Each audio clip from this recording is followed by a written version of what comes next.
They're trying to jump him now. They're just trying to jump him now, bro. What is this? And who is that, bro? A new challenger to Raphael? We'll see about you, bro. Oh my god. Never mind, bro. Nah. Hi. I am Danny Chronic. That is my name, okay? It might be the cringiest name you guys might have heard, but it is what it is. I haven't thought about anything else that's a better name than this, okay? I really thought about this. I spent years and years just perfecting these letters to come up with the perfect name in the flipping world. So today I decided to react to Kappa again, the world of turtles. It's a world about how turtles evolved. That's what we're going to be reacting to today. I did a first reaction before this, which was an introduction on Kappa. If you guys want to check it out, I might put it in the links in the description, or I'll make a playlist out of it. Beak and Claw, the Saga of Raphael, Turtles Speculative Evolution. I made my webcam a little bit larger. You guys can tell me like if the webcam is a little bit larger, or my mic is kind of shit, or if I talk too fast. Like anything you have complaints about, put them in the comments. I will listen to your feedback and try to make myself better, or my reactions better. They might be a little bit trash now, but in the future, I hope to at least pretty good at it. Like I want to get pretty good at these reactions. Right now, I might not be all that good because I'm kind of new to this stuff and I make a lot of mistakes all the time.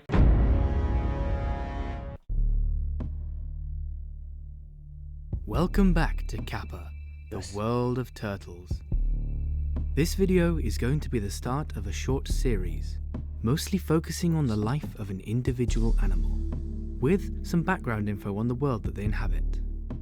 This will be a bit of a stylistic shift, but I really hope you enjoy it. Bro, isn't this the second episode? We're already having a stylistic shift in the second episode. Oh, so the video is about this creature?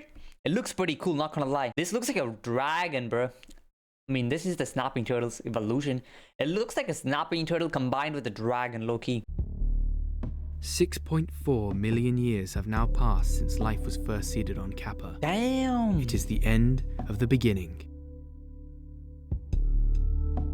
End of the beginning? With the establishment of the first ecosystems lurching uncertainly into existence, this first epoch was called the Primogenium. Primogenium. Damn, bro, that's a cool ass name. As a new age dawns, a vast, ever-expanding equatorial rift has spread around. Wait, isn't that the rift we learned from like last video where there's rifts in the plates of Titanic plates? I think that's what they're called, but they have cracks in them, which was monumental, bro. The world is going to explode. I don't know if they will explode, but it looks bad, dog. What is this? What if they just blink, explode, and the world just disappears like that? And that would be the end of the entire show. That'd be kind of sad. It's not the ending. No, don't spoil it for me. I want to watch the entire thing. We'll see what happens. Entire circumference of the planet, wrenched into being by the mighty gravity of Chelon, Kappa's colossal moon. How big is the moon? This great It looks massive, bro. It is so much massive than compared to our. I don't know if the size is like relative or it appears to be larger because it's closer to the camera or the screen, but it looks just as big as the planet somehow. Moons, it's impossible, right? Moons can't be as big as the planet, otherwise it wouldn't work. I don't know anything about gravity, so why am I yapping about it? A serpent wrapping around the entire globe to eat its own tail is the rift of Ouroboros. Ouroboros? It spews out molten rock and CO2, heating the water to create Kappa's steam belt, from which catastrophic hypercanes are sent marching forth across the planet's surface. As the rift diverges, it causes the crust to converge towards the poles. No longer able to take the strain, billions of tons of rock begin to buckle and crumple like tissue paper. These massive shifts in Kappa's crust mark the beginning of a new age. Welcome to the Lithocarum, a time when islands of stone will begin floating on a sea of fire. In time, Kappa... That is so badass, bro. This guy knows how to deliver stuff. That felt epic AF. That was crazy. So basically we have some kind of Ouroboros. Ouroboros, I'm pretty sure it's the world-eating snake, right? Damn, bro, that is such a cool name. So this thing is eating its world. At least that's what I'm getting from this. Will become a truly tectonic world. Tectonic world. As the eons pass, volcanic highlands will be thrust into the sky. Here, on the continent of Vosum, are some of the first. created by the sublimating of the oceanic crust underneath some of Kappa's first rolling hills. They are less than 1,000 meters tall, but they are the beginnings of something far greater. From these embryonic mountains course infant rivers, laden with fertilizing minerals from deep within the crust. They course down steep hillsides and empty out into an expansive limestone basin, hundreds of kilometers in diameter. This is the Merbos, a colossal wetland river delta that is one of the most productive ecosystems on the whole planet. Productive ecosystem. What does productive ecosystem even means? Does that mean like it's so productive that it creates so much food or so much life? Or is it because like the ecosystem just evolves a lot faster compared to other ones? That's what makes the ecosystem productive in the first place? That's the question that we should be asking. What makes the ecosystem productive? Maybe they just work long hours. With no birds or chirruping insects, it is almost uncannily quiet. The only sounds are the near constant pitter-patter of rain, the rustling of leaves, and the wind. The amount of plant life on Kappa is almost unimaginable. There is hardly a single surface not covered in something green and sunlight-loving. I haven't seen a desert in this world at all. When we got like the bird eyes, like a zoomed out view of the entire world, it's green and it has water. But in the last episode, he said that there's like streams of hot stuff coming out of this world, which I don't get. If your world is so green and there's like water everywhere, how can it get so hot? That's like kind of not clicking for me. It's like science, probably science, bro. I just don't get that much science, okay? Giant reeds, 10 meters tall, tower over the riverbanks, and across the water's surface, aquatic plants stretch as far as the eye can see. Yeah, bro, that's... Oxygen levels are now higher than even Carboniferous Earth, the time of the giant insects.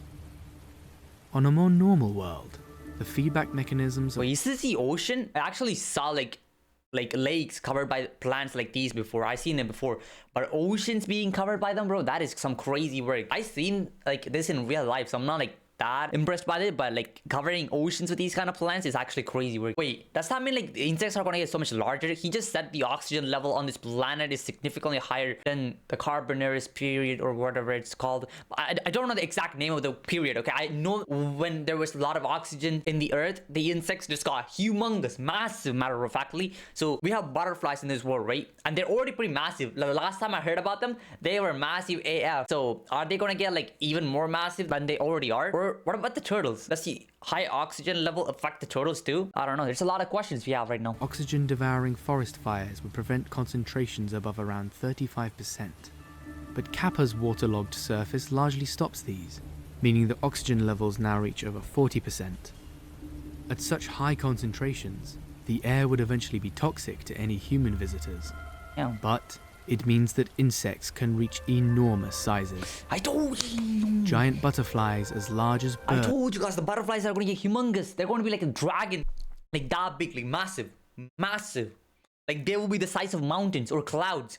They will pass by the sun and it looks like the entire, you're having a solar eclipse. Like when the butterflies fly in the sky, anybody who's on the ground, it looks like there's a solar eclipse happening. That's how massive they will be. What kind of evidence do I have for this? Statements? None. Trust me, bro. That's what's gonna happen. That's my source. Trust me, bro. I believe in the promise of the butterflies. Birds soar through the humid air. The largest have wingspans stretching over a meter wide. How much is a meter? Is it this size? I'm pretty sure a meter is pretty high. I don't know how long a meter is, but I'm just thinking about the meter. Wait, they should be as massive as me then, right? The same size about me, no? Like, I have kind of long arms, I'd say. I can't really. You know what? Let's go. This size. This massive butterfly. We are back. I was trying to keep from back, but it just didn't work. Much of Kappa's waterways are choked by vast, tangling mats of water hyacinth. Growing in clonal colonies, they can double their population size in less than a week. Double this population size? What the fuck? double their population size in a week. How does that make sense? What the go back. Just have wingspans stretching over a meter wide. Much of Kappa's waterways are choked by vast, tangling mats of water hyacinth. Yeah. Growing in clonal colonies, they can double their population size in less than a week. They sounds like a pest, to be honest. Like, it's nice to have some of them in some water lakes, but if the entire ocean or like any waterways is like completely surrounded by these, they're not helpful at all. They just restrict like fishes, everything. They restrict birds. They're just like kind of like pests and invasive species. I think that's. Under these mats, massive algal and cyanobacteria blooms periodically wipe the ecosystem clean, pumping the water full of toxins and starving all life of oxygen. Soon, another storm will sweep through here and smash this vegetation to pieces, giving life here another chance. Oh my god, I told you guys, those birds, those things do not work at all. They're not helping the ecosystem. They're literally, suffocating the animals that's living underneath it, but they're going to get their redemption. They're going to make a comeback after all of these plants that is floating in the water die. For now though, there is only death. Oh my god. But further upstream, this fast bend in the river resists the encroaching plants, sweeping them away with strong currents.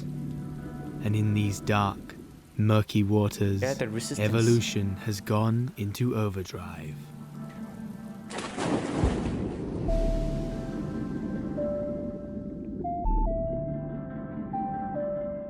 Nice music, bro. This is copyrighted. I might be cooked. I don't care. Oh, yo. Nice music. The atmosphere is crazy. Feels kind of cozy, Lanka.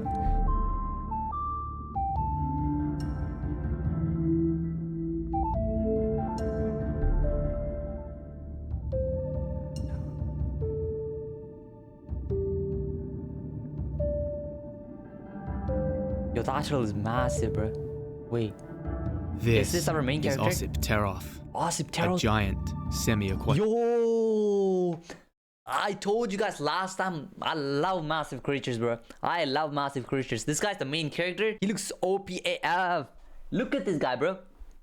I'm wishing every single massive creatures just become massive, you know? Like massive and they've become titans. And they will just fight each other to the death. Okay. This looks really cool as well. Predator. The bend of this river is his uncontested domain. Damn, bruh. Let's call this individual Raphael. Raphael. Yo, Raphael. I feel like I heard this from an anime, bro. I swear I heard that name from an anime. I forgot which one it is. But it's been a while since I watched anime, but Raphael is a cool ass name. Weighs nearly a ton and is over 4 meters long. 4 meters? He is descended from a line of active, fast-swimming predators. As their armored prey became larger and larger, his kind grew in tandem. Bro, what kind of predators are they hunting? This is like a massive lobster. It looks like a lobster, but massive. I mean, last time he introduced those little things, right? I don't know. Shrimps. Yeah, wait, those little shrimps just evolved into these massive lobsters? That's crazy, bro. Look at this. Those little shrimps from last time, they evolved into these massive things. And these turtles are still beating them somehow. Even though like these things are like not that weak. I don't think they're weak. Look at this. It's almost as big as his head, but it still got like one-shotted. Kind of crazy work. His head has grown to colossal proportions to accommodate massive jaw muscles, and his neck has become thick and bull-like, losing his turtle ancestors' signature ability to retract their head into their shell. Yeah, who gives a shit about that, bro? That is running away. This guy don't give a shit about running away. He is not in danger, okay? He is the danger. I want to say that line so bad. I wanted to say that line so bad, bro. He is not in danger. He is the danger, bro. Why would he need to retract his head? Other things need to retract their heads from him. God damn it. In all turtles, the jaw muscles and tendons loop over a strange, biological pulley system that protects the ear canal. In Ocypteroth, this has been reinforced to incredible strength and cushioned with a lubricating pad of thick cartilage. A towering piece of bone on top of his skull, called the sagittal crest, serves as the final attachment point for his powerful jaw muscles. His thick, reinforced beak is edged and shaped like double pairs of bolt cutters, concentrating colossal forces on a tiny area. Wait, does that mean they have like beaks like this? Like bam, they have like a hole like this where they have one of these and like bam, and like they like penetrate. That's kind of a sus word, but they just penetrate their opponent's bodies like this without like actually squishing them. They also squish them, but they also like stab them as well. So it's like almost squeezing them at the same time as they're stabbing them. At least that's what I'm thinking. It's kind of complicated. Armored spikes and spines adorn his face and the front of his shell, protection against slashing prey, and members of his own kind. Bro. I knew, bro. Those turtles have always been cannibalistic from the last episode. I did not expect turtles to be that cannibalistic. They've been eating all of their relatives. Snapping turtles are always like that, bro. Specifically snapping turtles. And all these turtles in this world are descending from snapping turtles. And they're all just cannibalistic. They're going to eat each other. And it's going to be crazy. With a bite force stronger than a saltwater crocodile, Saltwater. anything that Raphael can get his jaws around. Wait, how strong is the bite force of a saltwater crocodile? Doesn't that have like the most bite force of any animal? I think orcas have the most strong bite force of any animal. I'm pretty sure, but crocodiles are pretty good as well. They might be like second or third. I don't remember, but they're pretty competitive in terms of bite force. Is prey.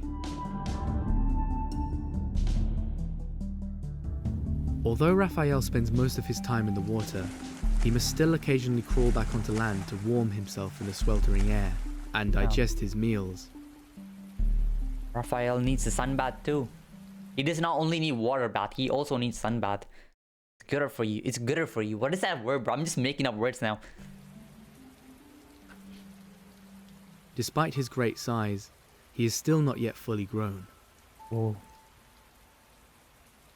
Wait, he's not fully grown? Raphael, bro, how large are you gonna get? This guy might become massive, bro. Look at this guy. This guy is already massive. I mean, he's not that massive. These flowers look so much massive compared to him, bro. What the hell? These flowers are mogging this guy. Not gonna lie. He has spent his entire short life living and hunting in the same place that he first hatched. Doesn't he eat butterflies? But now, Too many of them. something new has arrived. To be honest, bro, it's so much better to be surrounded by butterflies than flies. If I seen like horses on these documentaries, right? Their face is always surrounded by flies, or cows. Like everything is, they're all the time. Their faces are just surrounded by flies flying all over them. It looks so annoying. Like I'm pretty sure those horses are tired of these dumbass flies, bro. Like they be everywhere, just flying constantly, just being a nuisance. But at least if it's butterflies, like they're not even that bad compared to flies. Who wants flies sitting on top of their head? Nobody. Butterflies, they're fine, you know. They can sit on my head, but not fucking flies, bro. Get out of my face. And who is that, bro? A new challenger to Raphael? We'll see about you, bro. Oh my god. Never mind, bro. Nah, we don't want no fight. We don't want nah. Chill out. Like, it's not that serious, bro. Go back. Go, Raphael doesn't care, bro. Let's go. Fight. A great Mordrum. Wait, Mordrum. A generalist omnivore the size of a looks like a black sloth. bear. It will eat anything that it can rip open with its massive, It's powerful definitely a sloth. claws. Wait, Raphael, you can't lose to a sloth. Their Bro, come on. ancestors adapted to a life on land, hunting insects and digging Oh up shit, tubers. Raphael, run away. But You're now- not built for this, bro. You are not built for this. You are not a land predator. Go back to your ocean and just wait for this guy to leave or some shit. You are not built for this. Go back to the ocean immediately. This guy is a massive sloth thingy with built for land, bro. Now, they will take on anything they think they can. Oh my god. These guys are arrogant, bro. Raphael, run away, bro. It You're is not built- unusual for a lone Mordrum to be so bold with a huge predator like Raphael. Whoa. Wait, does that mean he thinks Raphael is weak? Who does this guy, the sloth guy, think he is, bro? He's just a sloth. Just a fucking sloth. Raphael, you got this, bro. Just flipping. Even on land, he is a fearsome adversary. Yeah, Raphael. His jaws could split the omnivore in two. Damn. But Jeez. unluckily for Raphael, Yeah, they're trying to jump him now. They're just trying to jump him now, bro. What is this? There's a reason why this guy was so confident. He was trying to jump these Nah, bro. Nah. We should have ran away 2 days ago, Raphael. Let's go. We are getting out of this situation immediately, bro. What are you guarding? You're not even guarding anything. Let's go. Let's go back to the fucking ocean, bro. There's nothing that can challenge you in there. We don't want to fight with these sloth motherfuckers who jump you. Literally jumping. Look at that. They're jumping him, bro. They're literally jumping him. Oh my god, there's 3. 2. Bro, there's 4. I swear to God, like, look at this. There's 1, 2, 3, 4. If I'm counting correctly. Let's say they're surrounding him. They're literally surrounding him. God damn, bro. You can't even take a sunbath these days. If you go outside, everybody's jumping you now immediately. What did Raphael ever do to these guys, bro? What kind of beef do they have with them? Like, for what reason? More of them. God damn. Mordrums establish territories anywhere there is abundant food, using ferocity and numbers to drive competitors away. Here. But calling the Mordrums social would be a stretch. Bro. They simply rove around in fluid, opportunistic gangs, mobbing animals in packs like seagulls. They are just as likely to turn on each other. They're just dumb. They're not smart enough to make a gang, but they're smart enough to be a gang. What the hell am I saying? They're smart enough not to make a gang, but they're dumb enough to make a gang. Yep, that makes total sense. That's very deep. That was very deep. In the water, there would be no contest. Yeah, bro. Raphael would... That's what I'm saying, Raphael. Go back to the water, bro. That's your domain. These dumbass sloths are not surviving your curiosity. They're done for. Kill the scavengers with ease. Oh, yeah. But on land, he can only laboriously drag his huge bulk across the mud. His opponents are fast and extremely aggressive, and on land, he is outmatched. Bro, these sloths move fast. Out of his element and injured, they're not sloths at all. He flees. My stat. Oh my god, he got wounds. He got hit, bro. He got hit a couple of times. The armor is not doing shit. I mean, he got hit in the tail. So I think that's excusable, but these sloths be moving differently for sure. In their effort to drive him away, the Mordrums will follow his scent for miles, completely preventing him from coming out. There's like 1, 2, 3, 4. There's 6 of them. I thought there were only 5, bro. There's 6. Man, these things are kind of smart, bro. I don't know why he said they're not smart, but they low-key are kind of smart. They got the persistence hunting strategy, which like humans used, you know. I would say that's kind of pretty smart. That's a pretty smart stat. Onto land. It is time for him to find a new home. Sunbath. New sunbathing location. Bathing location? New sunbathing location. There's no sun here though. It's constantly raining. How do you get a sunbath here? You might be cooked, Raphael. We need to find the sun ASAP, bro. Thank you so much for watching, everyone. I've been absolutely blown away by all of you, so I'm incredibly grateful for anything that you can give. Over there, current plan is to be posting behind the scenes content, scripts for feedback, and of course early access to full videos before they are released on YouTube. Damn, bro. So finally I was not broke, but I'm broke AF. It is what it is. That was a great video, bro. That was a great video. It only has 227,000 views, but I think it deserves more. What happened to Raphael? Is it the end of his story? Is Raphael not going to show up at all? Is Raphael done for? I want to know what happened to Raphael. Maybe I'll watch the next video. After I'll post this one, and I'll probably react to the next one right after this. So I might probably post 2 videos today. I will post 2 videos today. There's still a lot of times left. I haven't recorded for that long. It's only 30 minutes. The video is about 11 minutes long, so I've been yapping for a while now. But I'm probably gonna cut down like majority of it, considering the fact I just yap a lot. So the video will be around like how long? Like 20 minutes, 25 minutes, perhaps 25, 20, around that range. So I will see you guys, maybe even 20, because the introduction was pretty long. We shall see how it goes. I really appreciate you guys watching the video. If anybody watched the entire video, if anybody watched it, just like the video. Okay, if this video gets 2 likes, I'm moving up in the world, bro. Last time I said 1 like, but this time it's 2 likes. Because the last time we reached 2 likes on that video. That video has 2 likes. So I would like to have 2 likes on this video too. So every single one of my Kappa builds videos have 2 likes. And that would be very nice to have. See you guys. And I will peace out. And I will peace out. Yeah, I had to do it properly. And I will peace out.